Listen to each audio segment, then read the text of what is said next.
On était en 1861. Flaubert écrivait Salammbô. L'éclairage électrique était encore qu'une hypothèse, et Abraham Lincoln, de l'autre côté de l'océan, menait une guerre dont il ne verrait pas la fin.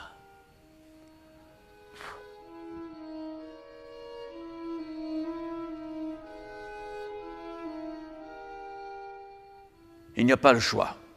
Si nous voulons survivre, il faut aller là-bas. Silence. Et il est où exactement ce Japon?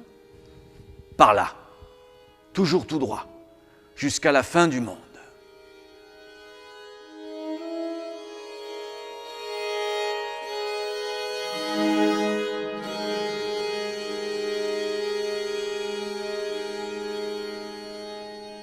Il partit le 6 octobre, seul. Aux portes de la ville-dieu, il serra dans ses bras sa femme Hélène et lui dit simplement « Tu ne dois avoir peur de rien ».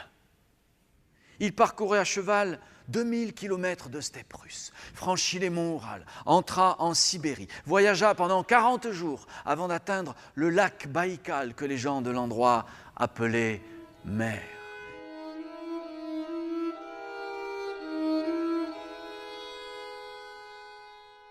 Sans lui laisser le temps de rien, elle s'approcha, prit sa main, la porta à son visage, l'effleura des lèvres, puis en la serrant fort, la posa sur les mains de la jeune fille qui était près d'elle et l'y maintint un court instant pour que cette main ne pût s'échapper. Les œufs qu'Hervé Joncourt avait ramenés du Japon se révélèrent parfaitement sains. La production de soie, cette année-là, se trouva extraordinaire. J'irai au Japon, Baldabiou. J'achèterai ces œufs. Et s'il le faut, je les achèterai avec mon propre argent.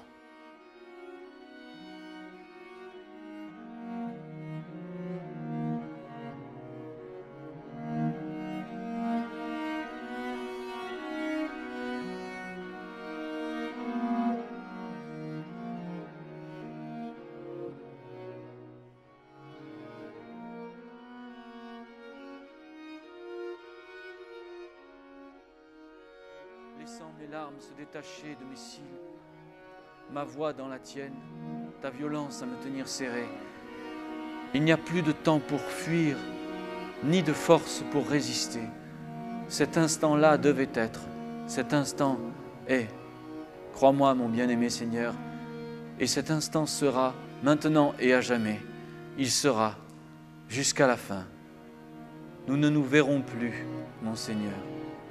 Ce qui était pour nous, nous l'avons fait, et vous le savez.